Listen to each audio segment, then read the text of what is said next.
España transita de nuevo por un camino político y social apasionante. El 27 de septiembre se celebraron las elecciones al Parlamento de Cataluña.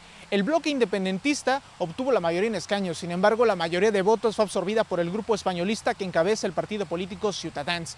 ¿Podría este grupo secesionista declarar unilateralmente la independencia de Cataluña? ¿Y qué tan factible es que el bloque españolista pueda echar a andar su proyecto de reforma constitucional?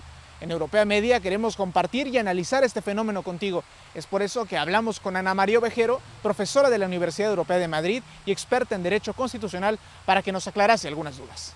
Queremos que con su ayuda nos ayude a entender qué va a pasar con esta situación política, social y ahora también constitucional en Cataluña. Tras las elecciones precisamente que se celebraron el domingo, ¿cuánta importancia hay que darle a la propuesta de ley del PP, aquella que pretende otorgar al Tribunal Constitucional de facultad para remover de su cargo al funcionario que no cumpla con su deber según la legalidad? ¿Nos podría ayudar a entender en qué consiste esta propuesta de ley del PP y cuáles serían precisamente las consecuencias o cuánta importancia hay que darle a esto?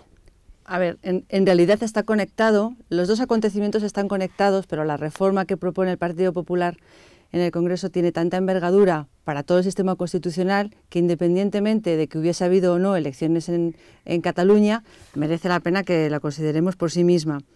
Eso significa que el Tribunal Constitucional va a tener unos poderes extraordinarios, porque todos los tribunales, también el Tribunal Constitucional, ya cuentan legalmente con capacidad más que suficiente para hacer cumplir sus sentencias. Por lo tanto, entendemos todos los constitucionalistas que al Tribunal Constitucional no le hace falta un extra, un refuerzo de esa capacidad de hacer cumplir sus sentencias porque ya lo posee. Por lo tanto, entendemos que si no le hace falta jurídicamente, el contenido de esta propuesta, que afecta a la estructura del Tribunal Constitucional de aquí en el futuro, no es solo una propuesta jurídica, tiene un contenido político y por eso se conecta con la realidad política que ocurre en este momento, que es la posible declaración unilateral de independencia, que era la propuesta que algunos partidos políticos llevaban a las elecciones autonómicas de Cataluña como propuesta programática. Si conectamos las dos realidades, parece, no sé cuál sería la intención del Partido Popular, pero parece que reforzamos los poderes del Tribunal Constitucional para que, en caso de que haya una declaración unilateral de independencia, cosa que no cabe en nuestro ordenamiento constitucional, el Tribunal Constitucional, no el Gobierno, el Tribunal Constitucional tuviese poderes extraordinarios para revocar esa decisión. ¿Qué utilidad tendría entonces el artículo 155 de la Constitución? Aún estando escrito, el ministro García Margallo dijo que no lo ejercerían toda vez que dotarían de este poder al Tribunal Constitucional. Hay una ambigüedad allí, ¿podría ayudarnos a entenderlo? El artículo 155 en nuestro sistema constitucional es es la cláusula de seguridad, es el botón de seguridad máxima. Está pensado para situaciones de absoluta emergencia, cuando, por ejemplo, imagínate, un presidente de la comunidad autónoma se vuelve loco de un día para otro y decide, no sé, crear su propio ejército e invadir el territorio de la comunidad conectada, ¿no?, de la comunidad vecina. Es un artículo absolutamente excepcional.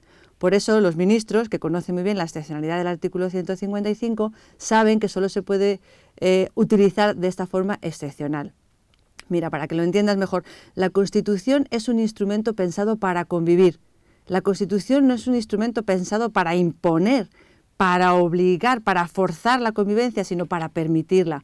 Por lo tanto, el 155 solo se tiene que utilizar para permitir la convivencia, no para generar ruptura y romper la convivencia.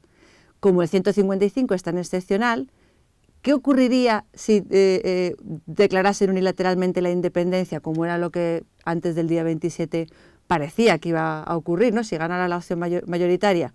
Pues que o utilizaban el 155, es decir, o retiraban la capacidad autonómica al Gobierno de la Generalitat por vía del 155, lo cual implica utilización de la fuerza, y son palabras mayores, del Gobierno central sobre una comunidad autónoma, alterando totalmente el régimen constitucional, o si no, había que inventarse otra manera. Si me preguntas a mí, diría, la manera es la manera política, que es para lo que están todos los instrumentos político-constitucionales de los que contamos y que no hemos utilizado todavía. Pero si no, la solución que parece que han dado es, pues dotemos entonces al Tribunal Constitucional de poderes extraordinarios para que haga para que haga cumplir esa sentencia de ilegalidad de una declaración unilateral de independencia.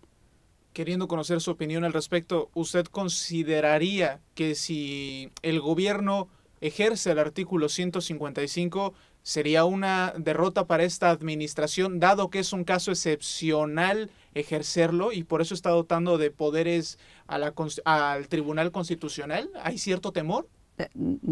Temor no sé si lo hay, pero desde luego, si en haber agotado todas las vías políticas, toda nuestra capacidad de negociación, toda nuestra capacidad de encontrar sitios comunes de acuerdos donde todos podamos convivir plácidamente y sentirnos beneficiarios de este Estado de Derecho tan magnífico que tenemos, creo que cualquier otra opción que no sea esa, claro que es un fracaso, pero no de la administración, del sistema en general, de todos, de unos y de otros. En una hipotética secesión de Cataluña, ¿qué garantías constitucionales, insisto, en una hipotética, qué garantías constitucionales se violarían si el Frente Soberanista pues llegase a declarar unilateralmente la independencia? Vamos a ver. La declaración unilateral de independencia es tan posible como cualquier declaración unilateral de cualquier cosa. El problema es que en un matrimonio uno se puede separar del matrimonio sin tener que tener el consenso de la otra parte, ¿vale? Porque la ley te lo permite. Pero es que la ley no permite separarte de un país, en este caso la ley española, la legislación española no permite separarte de un país de forma unilateral. No podemos utilizar esas dos figuras, que es lo que parece que está en el imaginario de la gente. En el caso de las declaraciones de independencia se necesita que las dos partes estén de acuerdo, tanto en el proceso para la declaración como en las consecuencias de la declaración. No hay en la historia de la humanidad ningún ejemplo de declaración unilateral que no venga acompañada de una imposición por la fuerza. Cuando uno quiere separarse y el otro no, tiene que hacerlo por la fuerza. No cabe, no simplemente decir, pues me quiero marchar y me voy, como si ocurriera en una relación personal, porque la legalidad no lo ampara, no lo prevé. Necesitaríamos que hubiese una declaración conjunta, que hubiese una negociación sobre la declaración y sobre las consecuencias de la independencia. Por lo tanto, desde el punto de vista estrictamente jurídico-constitucional, no cabe la declaración unilateral de independencia. Es una posibilidad que no podemos amparar. Desde el punto de vista político es otra cosa, pero el punto de vista político, la declaración unilateral de independencia, si no viene acompañada de una transformación jurídica de todo el sistema político español y político catalán, tampoco va a significar nada. Y hasta donde yo sé, Cataluña no tiene un ejército para declarar una guerra unilateral a España para poder consolidar su declaración unilateral de independencia. Todo esto que el día 27 eran temores, hoy que es día 28, ¿no? 29. 30. Hoy que es día 30 de septiembre, perdonad. Hoy a 30 de septiembre ya no tenemos ningún problema porque eso no va a ocurrir. Ya se sabe cuál es la opinión que tienen los catalanes sobre ese proceso.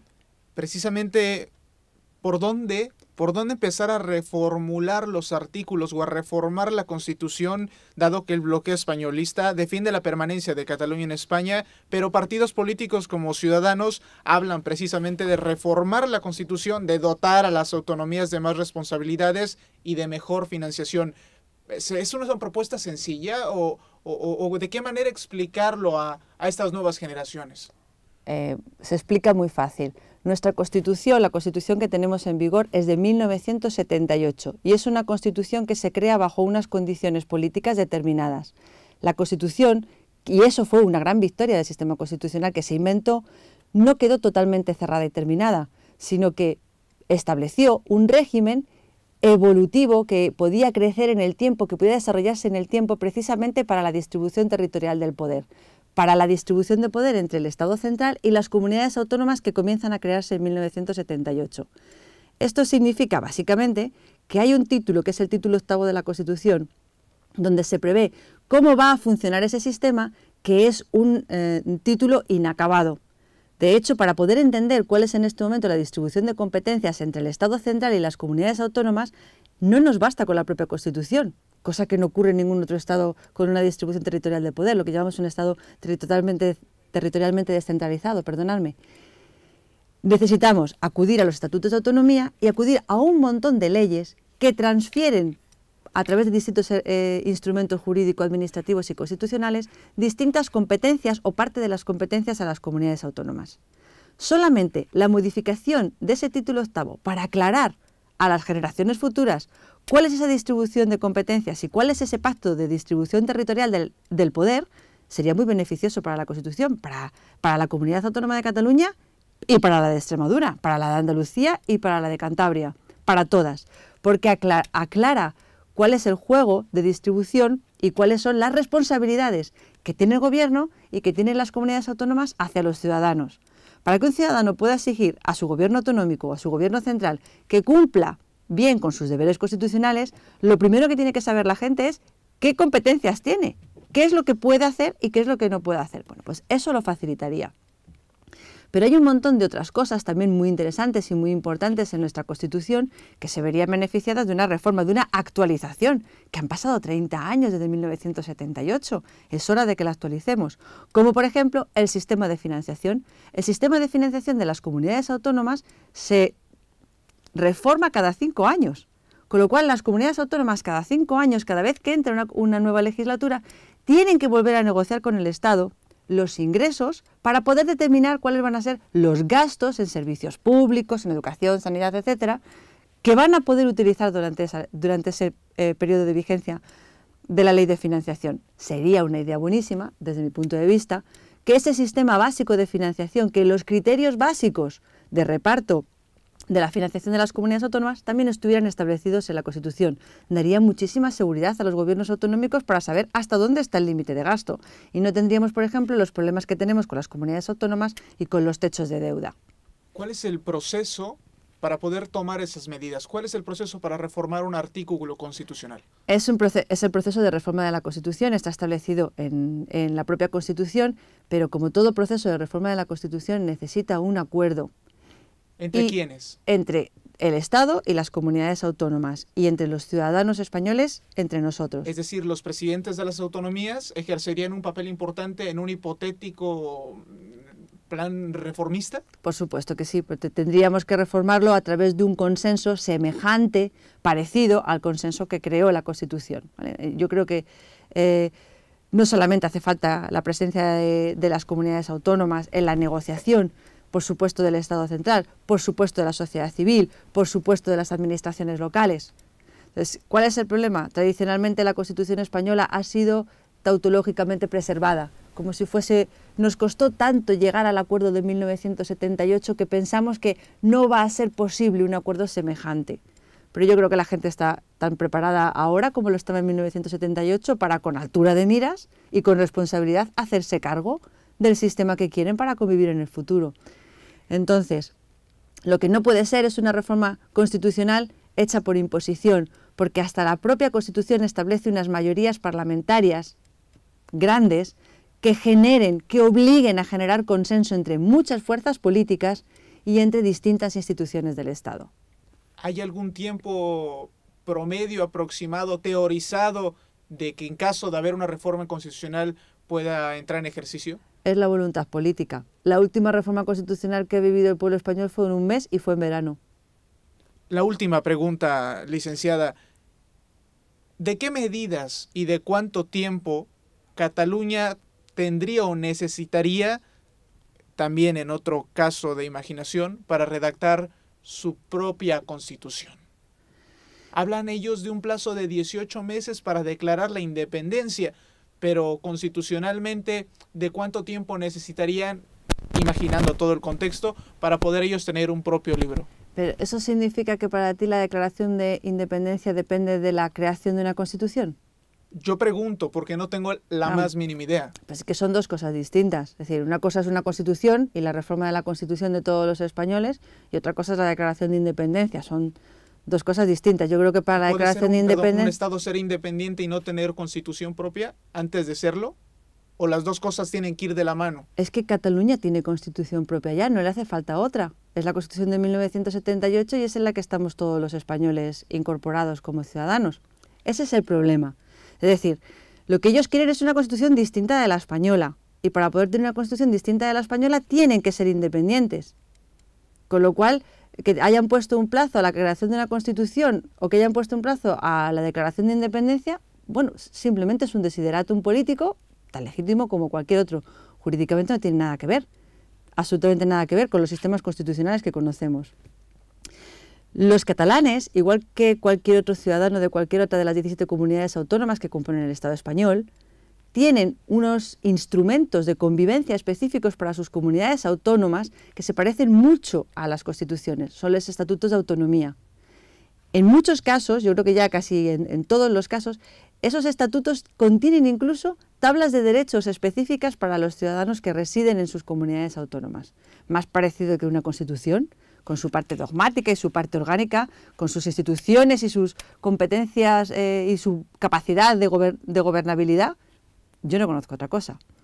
Ahora, tal y como ha quedado la composición en este momento en el Parlamento catalán, ninguna de las fuerzas políticas, que son mayoritarias, tendría fuerza suficiente ni siquiera para iniciar un proceso de reforma de su propio estatuto de autonomía, cuanto menos para hacer una constitución.